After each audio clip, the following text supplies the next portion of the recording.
Dobrý den, Romane. Já jsem moc ráda, že jsme se takhle sešli, i když každý na jiné straně republiky.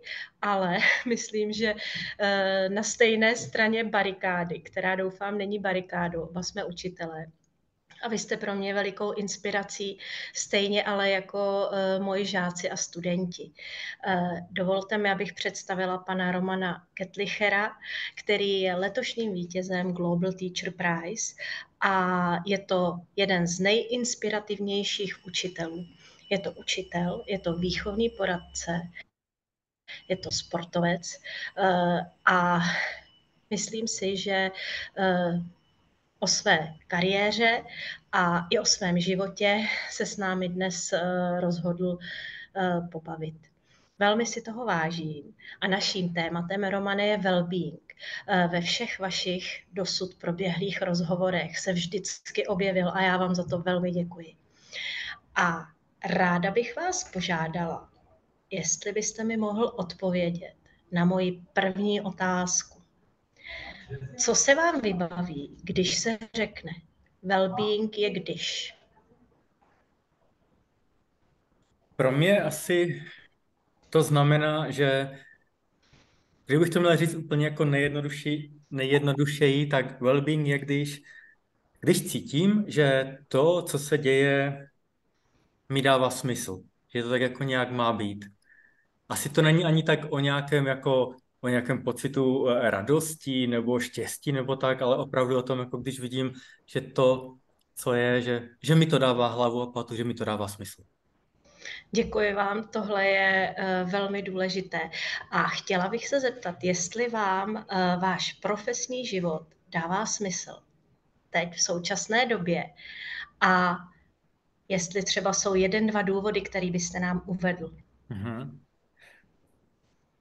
Dává mi to velký smysl. Myslím si, že to není tak, jako že by to hledání smyslu bylo u konce, že se to pořád tak jako nějak vyvíjí, ale jeden ten smysl je v tom, že já cítím, že mě to nějak naplňuje, posunuje, že mám jako nějakou oblast, která mě zajímá, a ten druhý smysl mi to dává v tom, že vidím, že můžu pomáhat druhým lidem se někam posouvat. A to je taková, to z toho mám, jako čerpám jako energii a jako dobrý pocit, že můžu pomáhat druhým dosahovat jejich cílů. Děkuji, protože jste pro mě, i pro mě, jako pro učitelku, která učí už dlouhá léta, řekl strašně důležitou věc, kterou jsem tam postřehla. Cesta, pocit a provázení. To je prostě pro mě potvrzení toho, že tudy ta cesta vede. A chtěla jsem se zeptat, jestli jste třeba už slyšel nebo viděl to, co naše pracovní skupina v partnerství 2023 plus se snaží předávat do škol, učitelům, všem aktérům ve vzdělávání a jestli si myslíte, že téma well-beingu je ve školství důležité. Já jsem strašně rád, že taková aktivita je. Jsem strašně rád, že to je aktivita, která i propojuje různé lidi z různých skupin. Vaši infografiku mám na nástěnkách vždycky vyvěšenou, protože mi přijde, že to tak jako vlastně hezky zhrnuje takový ten strašně široký pojem a dává to takovou jako orientaci, co to vlastně všechno ten well-being, v kterých oblastech, co to může znamenat. A eh, teď jsem zapomněl tu další otázku. Uh, já jsem se ptala, jestli už jste o nás slyšela, tak a jestli well-being podle vás nebo podle vašich zkušeností do školy patří a jak je s ní spjatý ve školním Mhm. prostředí. Myslím si, že nejenom, že do školy patří, ale že to je jako nedílnou součástí a nutnou součástí školy. Jak na straně žáků, tak na straně učitelů. Jeden důvod je ten, že vlastně čím lepší je ten well-being ve škole, nějaké klima, spokojenost, i ta smysluplnost, tím vlastně vyšší je vnitřní motivace žáků. Takže vlastně tím, že já pečuji o ten well-being, zároveň vlastně pomáhám zlepšovat výsledky těch žáků, když to řeknu tak jako hodně prakticky. A za druhé si myslím, že vlastně to samé platí i pro nás učitele. A někdy mám pocit, že třeba hodně se mluví o well-beingu žáků, ale že vlastně jako nezbytným předpokladem je řešit i ten well-being učitelů, protože jako bez spokojeného učitele budou těžko spokojení žáci. Že to jsou prostě věci, které se nedají rozdělit. Děkuji vám, protože to je pro mě jako pro učitelku potvrzení toho, že dělám i já v té skupině něco smysluplného, protože přesně takhle to mám. A myslím si, že všechno, co všichni aktéři ve vzdělávání, jsou takové spojité nádoby. A že se to přelévá a odráží a základem toho, aby to fungovalo, aby ten well-being se dal nastavit, si myslím, že jsou vztahy, které ve škole jsou. A teď, protože těch vztahů je tam strašně moc, tak třeba bude ještě příležitost se k tomu dostat. Ale teď bych vás poprosila, vy jako učitel, my už jsme za tu dobu, kdy naše pracovní skupina funguje, vytvořili několik výstupů, na dalších pracujeme a vyvstaly nám oblasti wellbeingu a to, co by pro nás bylo zajímavé, kdybyste s námi sdílel. Já bych vždycky tu jednu oblast nějak pojmenovala, zeptala bych se vás a jestli byste dokázala říct, co pro vás jako pro učitele nebo aktéra ve vzdělávání ta oblast představuje nebo jak se dá naplňovat, nebo jestli se třeba naplňuje. Tak. Pojďme do toho. Děkuji. Co konkrétně vám funguje jako péče o fyzickou oblast wellbeingu? Fyzická oblast wellbeingu to asi pro mě znamená dlouhodobě takové jako 3S. Strava, spánek, sport. V širokém slova smyslu, protože to je něco, co jsem jako dlouho řešil, než jsem byl učitelem, když jsem měl fit centrum a sám jsem sportoval nebo jsem pečoval o klienty, tak vlastně tyhle ty věci. A myslím si zase, že to je strašně jako důležité, že jako nějaká jakoby fyzická pohoda je nedílnou součástí té psychické pohody. Ne nutnou, ale vlastně zase to jsou spojité nádoby. Takže pro mě strava, spánek, sport, nějaký pohyb prostě. A u vás konkrétně v té škole je nějaká aktivita nebo něco, co prostě jedné z těch oblastí odpovídá, co byste řekl, tohle ve škole já můžu nebo dělám a je to pro mě dosažitelné, i když jsem v té škole?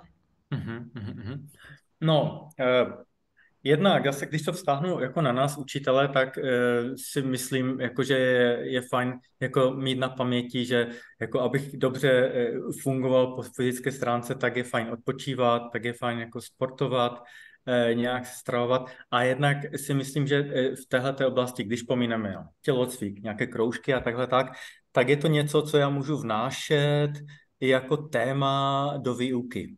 Jo? Téma spánku, a je jako velké téma, protože když čím víc děcka jsou večer na počítači, na mobilu, tak tím víc to jako narušuje nějaké třeba ty cirkadiální rytmy. To je třeba to něco, na co se můžeme jakoby v občance zaměřovat a jakoby o tom diskutovat. Proč vlastně má smysl jako řešit tohleto, že třeba, já nevím, já nechci po nich, aby šli spát proto, aby byli připraveni na prověrku, ale protože prostě vím, že jakoby ten rytmus jim jako zlepšuje vlastně zdraví a všechno, že vlastně to je pro ně dobré, aby jakoby nějak jakoby byli v souladu s tím, jak je to tělo nastaveno. Děkuji a jsem strašně ráda, že pořád myslíte na své žáky. A já úplně a možná trochu sobecky říkám, že já jako učitelka myslím i na sebe. A pro mě, jak jste říkal, strava, tak pro mě třeba jednou z rozhodujících věcí wellbeingu je to, jestli máme ve škole kávovar. A to jsou drobnosti, které prostě tohle vytvářejí a spousta těch drobností, když se nastřádá, tak tak to do sebe zapadá. Takže mě to napadlo se To je stravou a s krásné. dovolením jsem, Káva je že, úplně souhlasím. že začínáme, nebo prostě místo, kde si můžu v klidu uvařit čaj a dát si ho do hrnečku a neběhat s kelímkem, který si koupím cestou do práce. Tak, další oblastí wellbeingu je kognitivní oblast. Co se vám vybaví, když se řekne kognitivní wellbeing a škola? Mi se vybaví jako nějaká dobrá knížka nebo nějaká třeba přednáška, podcast a potom se mi vybaví zase odpočinek. Protože prostě pokud mám dobře fungovat po nějaké té kognitivní stránce, tak potřebuji být odpočatý. To asi máme všichni tu zkušenost, že prostě když jsem unavený, ve stresu, tak nějaké jakoby velké rozumové výkony moc se nemůžou konat. Máme i spoustu výzkumů na to, že vlastně třeba stres dokáže hodně snížit jako úroveň IQ. Takže si myslím, že tohleto, jako ten odpočinek, je proto taky jako důležitý komponent. A já bych rovnou se věnovala tomu, co vidíme za vámi, protože vy u vás jste podpořil, možná založil a hlavně u vás ve škole funguje klub deskových her, což samozřejmě s kognitivními funkcemi, ale i s tím odpočinkem má velkou souvislost. A já teď třeba vidím v naší škole, jak velmi prospívá to, že sami žáci a naši studenti si řekli a zapracovali na tom, aby u nás fungovaly na chodbách relaxační zóny. A klub teď zakládáme taky, ale ta důležitost toho odpočinku i tyhle prostě konkrétní věci. Mít kam mít si kde sednout. Tak jak třeba vysvětlit nebo podpořit to, že tohle do škol patří. Jak se to daří třeba u vás ve škole? Jsou školy, kde se to daří, kde se to nedaří. Jak třeba naladit ty školy, že ta důležitost je prostě veliká? Myslím si, že jako jedna věc je třeba, že se dá snadno jako dohledat jako spousta studií, které to jednoznačně jako potvrzují ten vztah, jakoby nutnost nějakého odpočinku.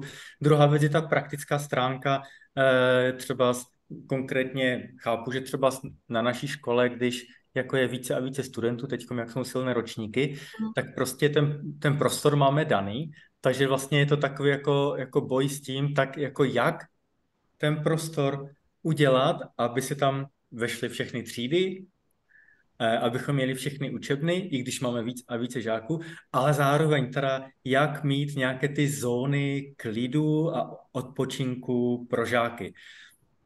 Takže je to těžké a myslím si, že perfektní je super, když jsou nějaké takové místa, jako třeba já mám tady tohleto místo, nějaký ten kroužek, že to je vlastně místo, které je dedikované tomu jako nějakému tomu kroužku, nějakému tomu odpočinku, že to je nějaké jako vlastně místo neformálního setkávání, protože už jenom to, jako že přijdu někam, kde vím, jako že to je nějaká třeba odpočinková oblast, už to mi jako přenastavuje ten mozek, hele, teď jsem jakoby více v pohodě. Protože kdybych to sami dělal ve třídě, tak je to taky fajn, třeba deskové hry jsou jakoby výborná věc, u které se dá vypnout, ale pořád, jakoby, když to ještě spojím i s nějakým tím okolím, které mám jako, že to není ta učební třída, tak to je ještě jako o level výš. A teď už jsme u toho, že docházíme k další složce wellbeingu. A to jsou emoce. Emocionální well-being. Mně se zdá, že to pořád plyne a že nám to nasedá tak, jak má. A všechno se mi spojuje. Každé slovo, které řeknete, doufám, že utkví i našim posluchačům v paměti. A chtěla bych se zeptat. Oblast emocionálního well-beingu. Jak je možné oni ve škole pečovat, jak je to třeba u vás a co je možné zajistit nebo poskytnout nebo udělat? Pro mě ta emocionální oblast je asi jako tak na první dobrou to nejsilnější, co mi napadne, že to je trávení času jako s lidmi, kteří mi nějak jako dodávají energii a zároveň taky omezování kontaktu s lidmi, kteří ze mě tu energii vysávají. To je tak jako pro mě osobně.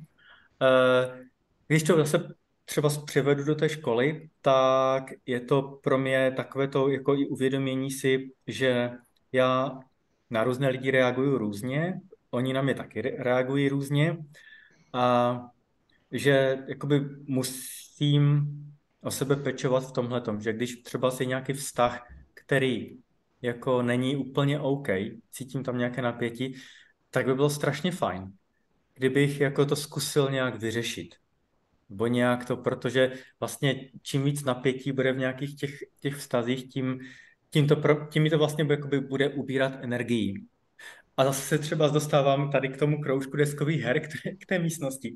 Protože tak, jak se někdy říká na nějakých vědeckých konferencích, že nejvíce se toho vyřeší v kuloárech, tak mám pocit, že to se někdy děje právě i takhle, že já třeba můžu mít x hodin občanky, můžeme mít, já nevím, nějaké jako vzdělávání, ale když se sejdeme jakoby neformálně, ať už s žáky, nebo s učiteli, nebo dohromady, tak v takovém jako pojďme se hrát deskovky, tak vlastně najednou jakoby strašně moc budujeme ty vztahy, něco spolu prožijeme a třeba s takovou jednou hodinou tady s deskovkama dosáhneme jakoby mnohem většího úspěchu, než kdybychom, já nevím, x hodin trávili v občance nějakýma přednáškama o tom, co to je well-being, nebo jako jak pečovat o svoje emoce. A samozřejmě to je i třeba součást jakoby nějakých výletů a vůbec takových těch jakoby mimoškolních aktivit, kde vlastně jako já můžu pracovat na těch vztazích, jak jste říkala na začátku, že well-being je o vztazích.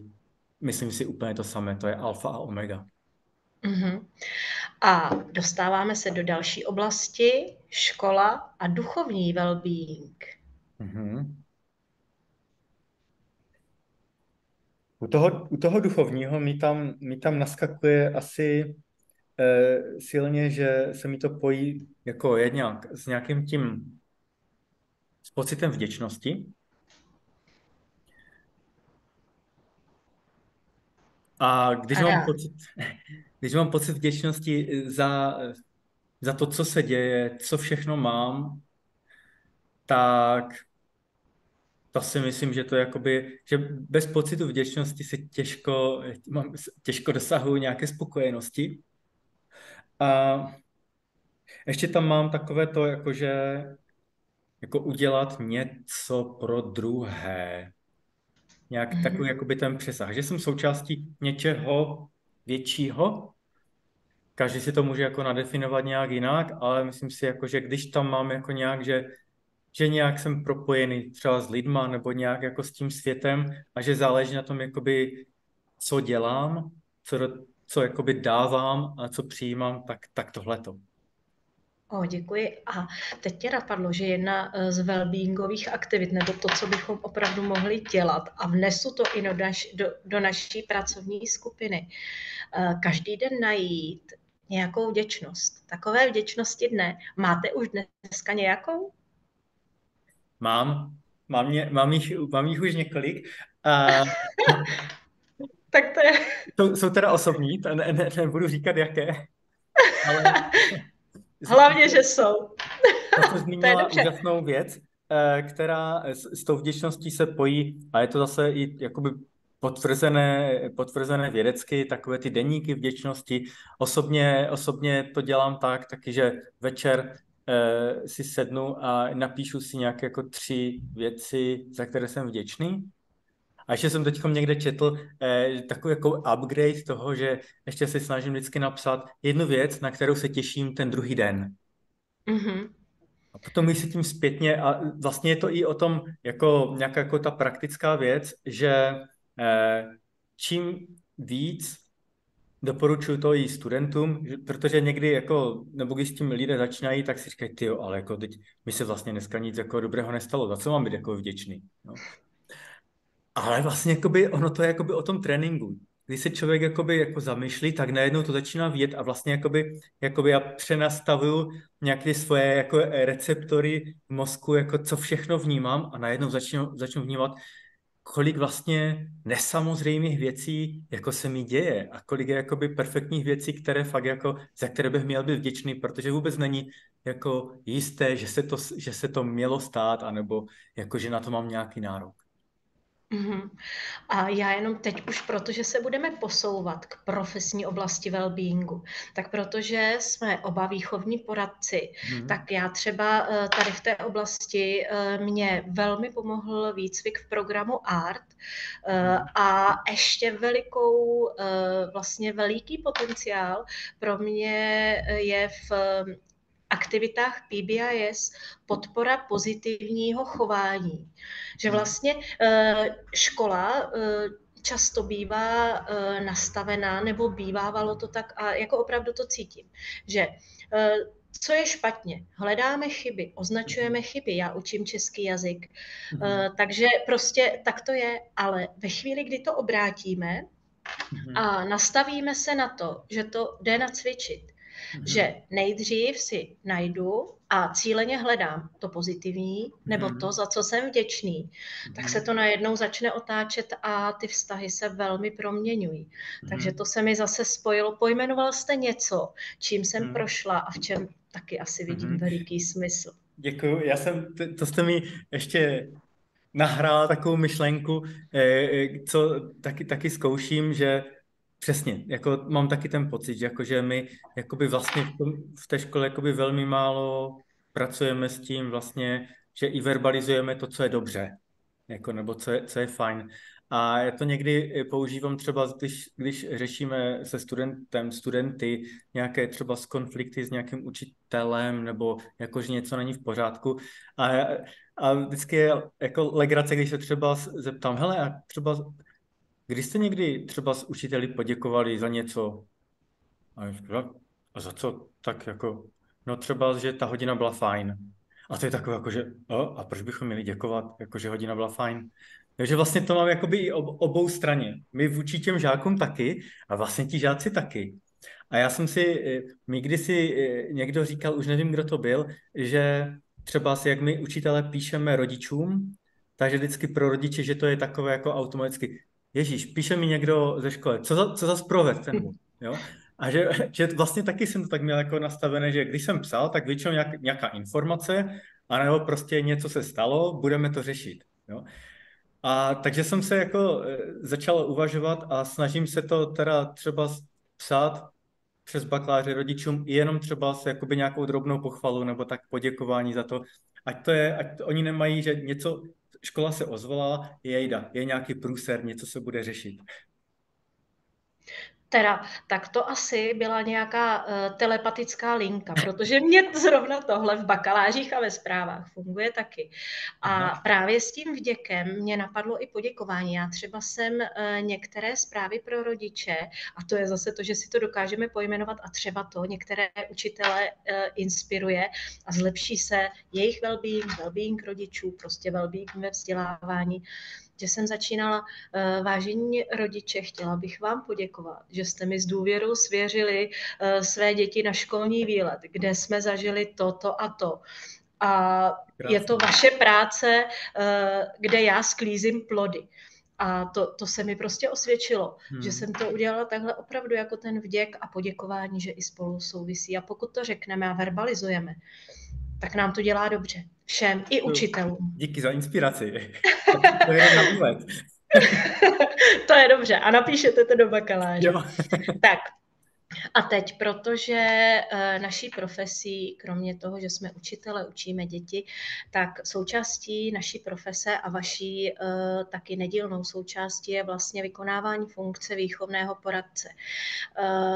Ve všech školách fungují školní poradenská pracoviště a já právě bych chtěla, jestli byste dokázal odpovědět nebo zamyslet se, jak souvisí fungování, funkčnost a potřebnost, nebo to, co nabízí, mělo by nabízet to školní poradenské pracoviště, jak to souvisí s tou profesní oblastí wellbeingu? Co to přináší škole, dětem, rodičům. Mhm. Mně to přijde velmi komplexní. A jestli je tam ten well-being? Mhm. No kdy?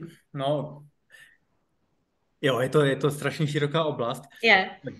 Když se tak nad tím zamyslím, tak mi přijde, možná když to zjednoduším, že opravdu to školní poradenské pracoviště je o well-beingu, protože ať už tam je součástí toho kdokoliv, ať už tam je školní psycholog nebo tam není, tak každopádně výchovné poradce i metodik prevence vlastně jakoby pracujeme jako s nějakým tím klimatem a vlastně myslím si, že je strašně fajn, když to školní poradenské pracoviště funguje tak, že jako co nejméně je tam jakoby toho už trestání, nějaké, já nevím, důtky a výchovné komise a tak, a co nejvíce vlastně toho nějaké té, já nevím, jestli to říct, primární prevence, nebo prostě té práce, jako aby k tomu jakoby vůbec nedocházelo. Takže za mě jakoby tohle je strašně důležité a ještě plus, když jako i ti učitelé jsou vlastně jako na to napojení, takže společně, jakoby, když se dělají, a zase si nemyslím, že to je jako úplně jenom o nějakých programech, přednáškách nebo tak, protože jednak určitě tohle je jakoby důležitá součást, aby jakoby byly nějaké třeba přednášky, nějaké workshopy se studenty i s učiteli, ale myslím si, že vlastně když takhle přemýšlíme, tak je to vlastně jakoby strašně zužujeme jakoby ty nástroje, které máme, protože za mě ten hlavní nástroj je ten jakoby jak já funguju po celou tu dobu, co v té škole jsem. Že já jako nedávám ty informace ze sebe těch 45 minut, co jsem se studenty. Ale vlastně je to i o tom, jak odpovídám žákům, když po mně něco chtějí, jak se vztahuju ke kolegům, jak se chovám o přestávkách, jak jako vlastně jakékoliv chování vůči kolegům nebo vůči žákům je vlastně nějaká informace a nějaká síla, která to vlastně tlačí buď to do toho pohodového, anebo jako do toho nepohodového. Nevím, Jo. jestli to řekl srozumitelně, ale jako takhle tak to nějak cítím. Já si myslím, že ty pocity dokážete pojmenovávat a všichni, vlastně všichni jsme prošli nějakou školou v nějaké roli, tak to je přesně to, jak jsou ty misky vah a kdy kam se to naklání.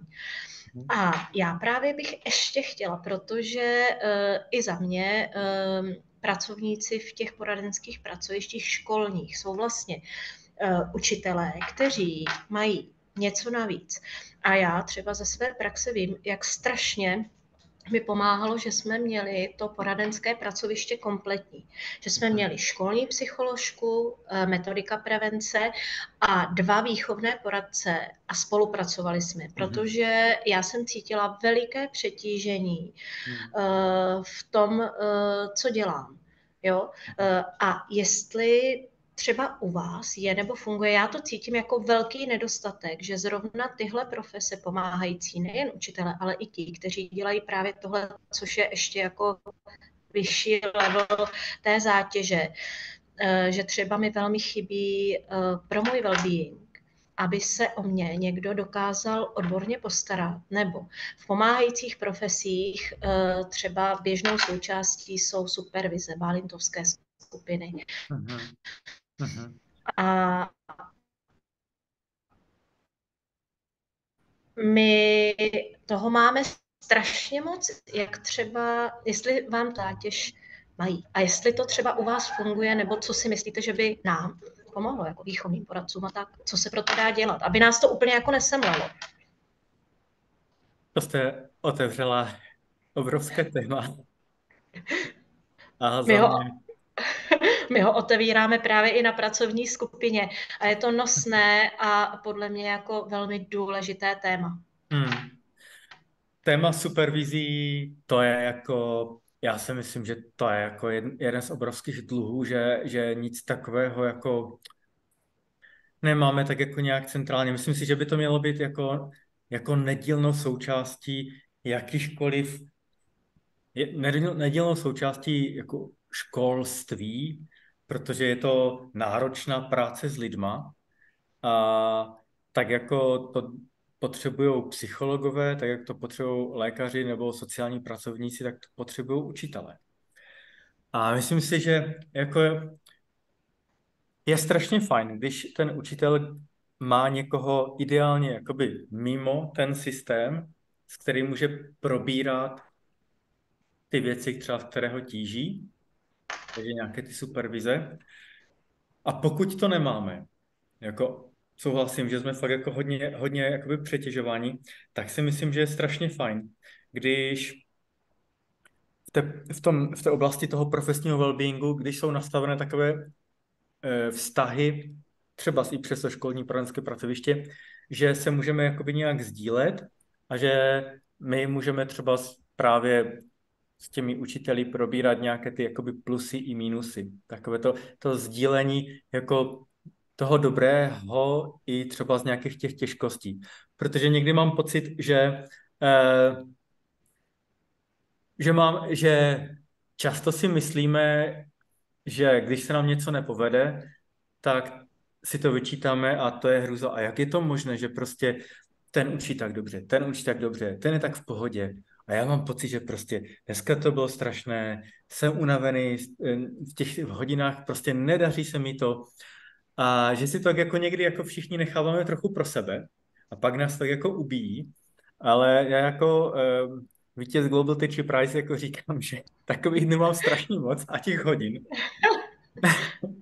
A že mi taky strašně pomáhá, když si s někým potom jakoby můžu popovídat, jako jak se nějaká hodina jako vůbec nepovedla a jak vůbec nechápu, co jsem tam dělal. Jako a takhle tak. Takže to jakoby to sdílení těch plusů i těch minusů v té škole a potom jako nějaké supervize, mít nějaké odborníky, na které se můžu obrátit, to si myslím, že by strašně moc pomohlo. Mhm. I v tom, že prostě by ty školy i ta pracoviště dokázala lépe fungovat, protože Určitě. by se snížila ta míra stresu Určitě. a vlastně by tam nastávalo i trochu to odosobnění od těch opravdu velkých problémů, které třeba potkávají současnou mladou generaci a my ve škole jsme vlastně tomu neustále vystaveni a přítomni, protože minimálně o tom víme, co ty děti prožívají nebo naši studenti. A tak, jak se zvyšují psychické problémy a psychické nemoci v populaci teenagerů nebo dětí, tak oni se zvyšují i v té dospělé generaci. Takže vlastně my jsme toho součástí a i u učitelů se prostě zvyšuje ta psychická zátěž i psychické problémy. A myslím si, že by bylo fajn, jakoby, kdybychom jako na to nějak reagovali, uvědomovali si to a nějak s tím pracovali. A já si myslím, to zase souvisí vlastně se všemi těmi oblastmi, na které už jsme narazili. Že to není tím, že by prostě najednou jsme byli nějací divní, nemocní a tak, ale svět, ve kterém žijeme, je tak jako pestrý, různorodý a těch podnětů je tak, že ta přetíženost vlastně je ve všech generacích a že to není. Bývávalo to, že prostě když někdo něco nezvládal nebo třeba měl nějaké psychické potíže, tak to bývalo velmi stigmatizováno. Jo, prostě on je divnej, on je psychouš, jo, ale zdá se mi, že tohle je běžnou součástí současného světa, protože je to sice něco, co třeba není vidět, jo, ale když někdo žije, nevím, u severní Točny, tak třeba je tam větší riziko omrzlin. Jo? A v tom současném světě si myslím, že riziko nějakých duševních onemocnění, riziko vzniku depresí není vůbec nic neobvyklého. A jestli dovolíte, jak pracovat s tím, aby třeba tohle v té společnosti nebylo stigmatizováno, jak začít, nebo jestli třeba máte nějakou zkušenost, jak to odtabuizovat, nebo pracovat s tím. Protože mně to přijde jako normální součást života. Děkuji za tohle téma. Jste to pojmenovala perfektně. A mám třeba osobní zkušenost s tím, jako jak s tím pracovat, že souhlasím, že dřív to bylo jakoby hodně tabu, už je to nějaké psychické problémy. Dneska už se trošičku mění, ale jako pořád je, si myslím, velká, oproti tomu, že když je někdo nemocný, že si zlomí ruku, nohu, tak pořád je tam ještě jako velká míra takové to, jejda, radši si to nechám pro sebe, nebo on je nějaký divný.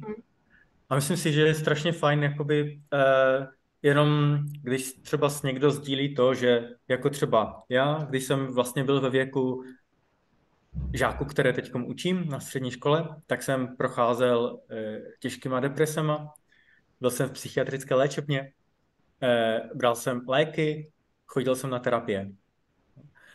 A není to úplně jakoby něco, jako čím se chlubím jakoby vždycky, ale říkám to třeba žákům, nebo lidem, když se mě zeptají, nebo kteří třeba mají nějaké problémy, protože si myslím, že to může být jakoby vlastně takové osvobozující vidět, že jako člověk může mít obrovské těžkosti, že to je vlastně jako normální, že se to stává a že se s tím dá pracovat. Mm-hmm. Když na tom pracuju, ale musím s tím pracovat, tak jako může dojít k nějakému tomu posttraumatickému růstu. Takže tak jako někdy ve srandě říkám, hele, dívej se, v 18 jsem prostě byl v psychiatrické léčebně, ale teď není to špatné, ne? Co se z toho dá udělat? Děkuji vám, protože já právě jsem moc ráda, že i ten váš příběh jste ochotný s námi sdílet, protože pro mě osobní zkušenosti a sdílení příběhu je to jedna z metod, kterou moc ráda používám. Někdy je důležité odosobnění, ale tohle v bezpečném prostředí si myslím, že je úplně super. A já jsem totiž zažila podobnou situaci, kdy jsem pracovala s kolegyní, která měla nějaké psychické potíže a tak. A teď to bylo prostě postaveno tak, že nemůže učit ty děti. Ale já jsem to krásně vysvětlila dětem a rodičům a úplně jako si říkám, takhle by se to mohlo ukazovat. Já jsem měla operované koleno a učím tělocvik a český jazyk. A já jsem s těmi berlemi normálně ten tělocvik učila ve chvíli, kdy už jsem mohla chodit. A nikomu to nepřišlo divné. Děti cvičily, všechno fungovalo. A přitom já jsem měla ortézu až prostě přes celou nohu. A nemohla jsem se hýbat tak, jak bych prostě mohla, když tu ortézu nemám. Ale to, co není vidět, tak vím, že potom se hodně řešilo a i to odtabuizovat, že se to prostě řeší, že rodiče nebo děti, ona chodí na psychiatrii a teď jako je nemocná a 3 měsíce tam nebyla. A teď najednou bude učit naše děti. Ale to byl tak krásný příměr, protože přesně ta odborná pomoc všechno stabilizuje a dokáže vlastně ve chvíli, kdy ji člověk využije, tak dokáže spoustu věcí. A ta moje kolegyně, já si ji strašně vážím, protože ona vlastně stačilo učit půlúvazek, dělat to a mít právě zajištěn ten well-being, kdy se nastřádala, ona včas nepoznala, že už to dál nejde a pak přijde ta nemoc. Stejně jako se utrhne vaz v tom koleni, když ho přetížíte. Jo? A to je prostě taková věc, kterou si myslím, že je dobré říkat, že ti lidé, kteří mají třeba takovouhle osobní zkušenost, mohou být pro školství a pro práci s lidmi a s mladými velkým přínosem. Určitě. Protože, no. Já si myslím, že právě tohle je jako nesmírně cenné, protože ten člověk potom, když si projde nějakou tou zkušeností a zpracuje ji, tak je na to třeba jako citlivý a mnohem lépe potom dokáže jako s druhýma tohleto třeba zřešit, otvírat, pomáhat, tak jak se někdy říká s trochou nadsázky, ale ono to vlastně úplně moc nadsázka není, že nejlepší terapeuti pro alkoholiky jsou vyléčení alkoholici. Tak vlastně jako je tam v tom velká pravda to, že vlastně člověk tím, co si třeba zažije a když to zpracuje, tak vlastně potom může mnohem líp pomáhat těm druhým. A já si myslím, že třeba u mě to tak je přesně, že já jako tento téma well-beingu a vůbec té psychické pohody, psychických nemocí, že je pro mě tak důležité, protože já jsem si tím prošel a vlastně jakoby vím, jak si člověk může myslet, že že je svět úplně na nic a život úplně na nic a že to nemá cenu. A, ale vidím jako i ten protipol, kdy jakoby vidím teďkom, jako jak je ten svět jako úžasný a jak jsem strašně rád, že žiju a vlastně a tu cestu a kdybych tohle nezažil, tak si myslím, že bych si spousty věcí vůbec jako nevšimnul ani u těch žáků. Takže jsem na to strašně vděčný, že jsem tím prošel. Děkuji vám a já ještě, pokud se nepletu, vy jste prošel i terapeutickým výcvikem Ano. a vlastně jste, nebo teď můžete to nějak v té škole zúročovat, nebo protože to je vlastně zase, že se vyškolíte nebo poznáte to, čím vy jste si prošel jako klient. A teď můžete vlastně i poskytovat některé takovéhle služby, jak vám to pomáhá, nebo jak třeba ta terapeutická praxe má vliv na to, na váš učitelský well-being, nebo je to dobře tím projít, doporučil byste to? To je, to je jedno z nejlepších rozhodnutí v mém životě, že jsem šel do psychoterapeutického výcviku. Já jsem tam šel ze 2 důvodů. Jeden důvod byl, že jsem měl zkušenost s tím a jako s depresema a vlastně už jsem tehdy věděl, jak terapie můžou strašně moc pomoct. Takže to jsem si říkal, hele, jako to je super, to bych možná třeba někdy chtěl dělat, anebo minimálně se o tom něco dozvědět. A ten druhý důvod byl, že tehdy jsem neučil, měl jsem Fitcentrum a vlastně zjišťoval jsem, jako, že když pracuji s klienty, tak je to jako práce s tou fyzickou stránkou, ale stejně tak s tou psychickou stránkou. Proč někdo chce tohle a tohleto, motivace, vlastně, takže jsem si říkal, hele, když já jakoby nějaké ty fyzické vlastně jakoby zkušenosti věci mám, když tam přidám ještě tohleto, tak vlastně to půjde ještě jako o level výš, že jako propojíme tělo i mysl, i duši.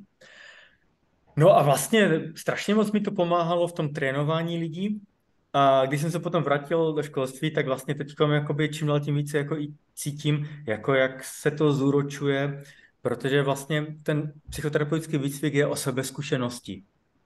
Takže vlastně člověk pozná mnohem více sám sebe, spoustu věcí si zpracuje a vlastně jako ani nemůžu říct, že bych jakoby používal něco z toho, protože si myslím, že to je nedílnou součástí jako toho fungování.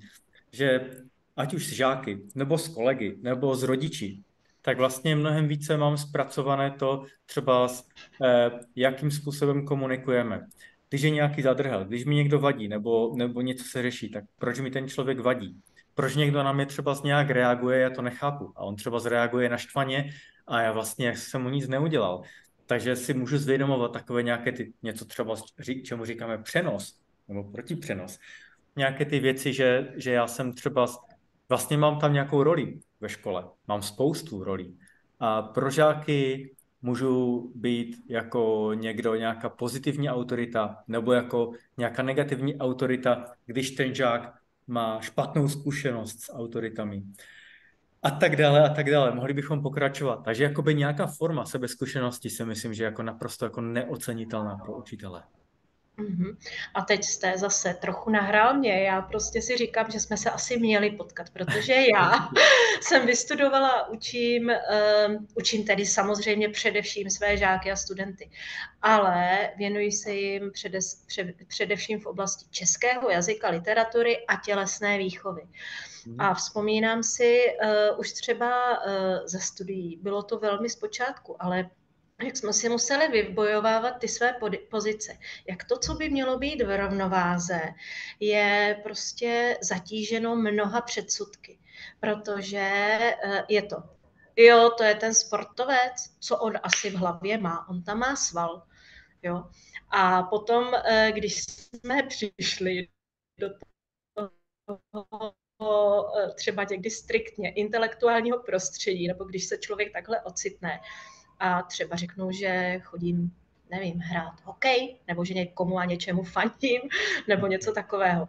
V tu chvíli oni jako zapůsobí na ně to jako ty jo, tak to asi není to pravé ořechové. A v tom intelektuálním prostředí to je zase tak kotrmelindy a obráceně. A intelektuálky přišly, když přijdete třeba do nějakého sportovního klubu nebo do toho fitka. To je hezké. Že prostě jste krásně pojmenoval, jak vám to zapadá a jak by tam měla být ta rovnováha mezi fyzickým, mezi psychickým a že by se to mělo propojovat a doplňovat. A ne prostě na něčem pracovat a to ostatní upozadňovat. No. A já si taky myslím, že třeba i ve škole přeceňování některých věcí, buď znalostního učení, nebo zapracování zase některých metod, anebo vyzdvihování pouze jedné cesty a jednoho směru, je velmi za mě až škodlivé.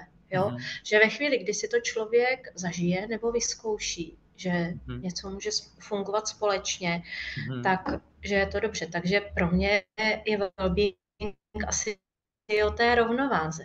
Že je krásné zažít nějaký takový to wow a pocit štěstí. Aha. Ale nejlíp je mi asi, když je rovnováha. Jak to máte vy? Je lepší nahoru dolů, houpačka, anebo, protože já to přisuzuju i tomu, že je to u mě věkem. Možná jo. Že jsem to mívala jinak. Aha. Teďkom asi jakoby máte pravdu. Asi jako více oceňuju takovou tu rovnováhu, takovou jako tu cestu. To spojení toho tělesného a toho psychického, nějaká ta kalokagaty, já třeba nevím, jak to možná mohli nazvat. Ale chápu i myslím si, že takové ty jako nějaké wow zážitky, že jsou jako krásnou součástí toho a jsou to takové jakoby hezké bonusy, na které se potom můžeme jakoby třeba zpětně obracet a jo, to bylo pěkné, to bylo fajn, že jsou to takové ty třešničky na dortu, ale vlastně není to, asi teďkom už to mám tak jak jsi to říkala, že to jakoby to není ta honba za těma wow zážitkama, ale vlastně jakoby nějaká ta cesta, která je jako okořeněna nějakýma takovýma pěknýma okamžikama. To by byl krásný konec, ale jestli dovolíte, tak já vás ještě chvíli zdržím. Je něco, co si myslíte, že by bylo jako vaše doporučení pro kolegy, kolegyně, na základě toho, co všechno jste zažil? Jak zařadit well-being do svého života? Teď jsem to asi formulovala špatně. Jak si zvědomit a zvnitřnit. A jestli je třeba i ta cesta, že nějaká pracovní skupina připraví něco, co by mohlo fungovat i ostatním, co byste vzkázal, proč stojí za to zkusit a k tomu well-beingu zpět a implementovat ho do škol a chtít ho tam a pracovat na něm. Co je ten důvod, proč ano? Že to nebude další školní předmět, že prostě nás to nezatíží. Já uvažuju, protože myslím si, že vzhledem jako ke svému jako naladění vlastně na každého funguje trošičku jiná odpověď.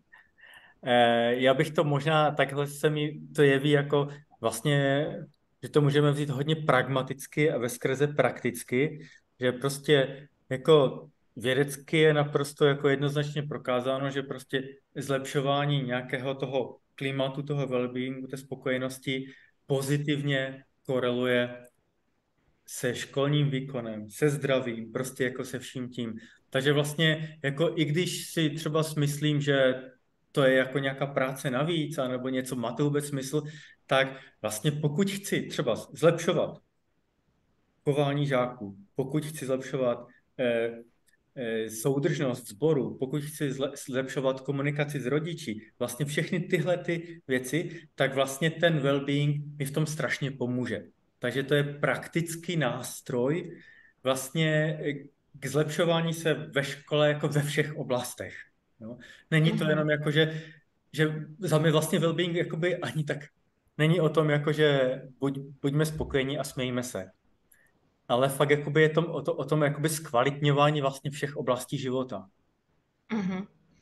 Krásně se to pojmenoval a já bych vám chtěla poděkovat nejen za to setkání, ale i za to, že jste nám věnoval svůj čas, svoje zkušenosti a pro mě to byl velmi přínosný rozhovor. Děkuji vám za něj. Děkuji moc krát, Šárko, bylo to úžasné a osvěžující a velmi inspirativní. Děkuji. Děkuji. Mám to tak stejně, pane kolego.